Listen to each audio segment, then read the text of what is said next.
এক কথায় যেটাকে বলা হয় ফ্রি সেক্স। আমার মনে হয় এগুলি কোনো বাংলাদেশের ফর্মুলা না, এগুলি পশ্চিমা আমেরিকার ফর্মুলা। ব্যবসাগিরি করে সে আয়সা ঘরে আসবে আর ওই টাকাটা হালাল হয়ে যাবে, এটা তো হইতে পারে না। এটা শয়তানের বাচ্চা, হয়তো শয়তানের ডিম হইতে পারে। এই নারী কমিশন বলতে এক কথায় যেটাকে বলা হয় ফ্রি সেক্স। আমার দেহ আমি কাকে দিব না দিব, মেয়েরা সম্মানিত মানুষ, ওরা আমাদের মা বোনের মতো, ওই পতিতালয়ের মতো তারা লাইসেন্স চাবে আর তারা যেখানেই চায় সেখানেই মানে ফ্রি সেক্স করবে। আমাদের মেয়েগুলো, আমাদের মা বোনদেরগুলো দেশে তারা এটা কলঙ্কজনক অধ্যায় যদি এই নারী কমিশনার হয়।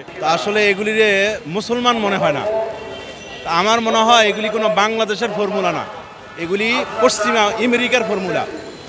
আর নারী কমিশন, বাংলাদেশের মধ্যে যদি কোনো নারী নীতিমালা, নারী কমিশন গঠন করতে হয়, নারী কমিশন ইসলামী আলেম ওলামা তাদের স্ত্রী কেউ নাই, তো সুতরাং এই সমস্ত নারীদেরকে আমরা তো কখনো করি না, মেনে নিতে পারি না। আমার ঘরে স্ত্রী আবার সে যায় ব্যবসাখানা যায়, সে এরকম কি করবে, ব্যবসাগিরি করে সে আয়সা ঘরে আসবে আর ওই টাকাটা হালাল হয়ে যাবে, এটা তো হইতে পারে না।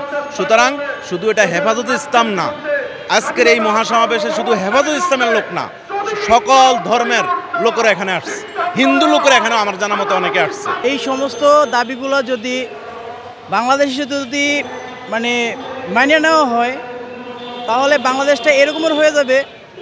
এখন তো পরকীয়া গোপনে হইতেছে, তখন পরকীয়াটা হাজবেন্ডের সামনেই হবে। তাদেরকে শ্রমিকের মর্যাদা দিতে হবে।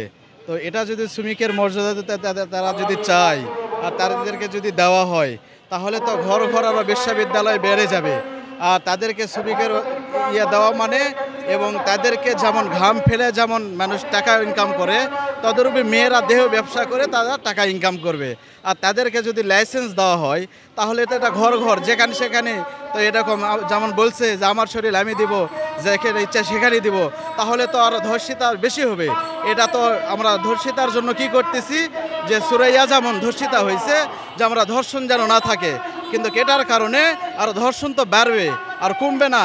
তাহলে কি ধর্ষিতা যেমন তারা যেমন লাইসেন্স চাইতেছে, তাহলে তো 2 দিন পর ছেলেরাও চাইবে যে আমরা যখন আমাদেরকে যেমন ধর্ষিতা করে তারা যেমন লাইসেন্স প্রাপ্ত হয়েছে, তাহলে ছেলেরাও চাইবে যে আমাদেরকেও তাহলে লাইসেন্স দিতে হবে, বৈধতা দিতে হবে। তারা যে বলে, আমি শুনেছি যারা কমিশনে আছে তাদের একজন বলেছে যে নারীদের যোনিতে মর্যাদা নয়।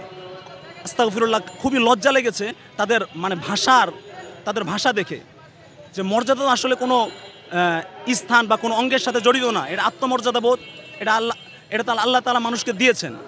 আল্লাহ তাআলা আশরাফুল মাখলুকাত হিসাবে আমাদের সৃষ্টি করেছেন এবং নারীদেরকে আমাদের থেকে আমরা মনে রাখবো যে সম্মান বেশি দিয়েছেন।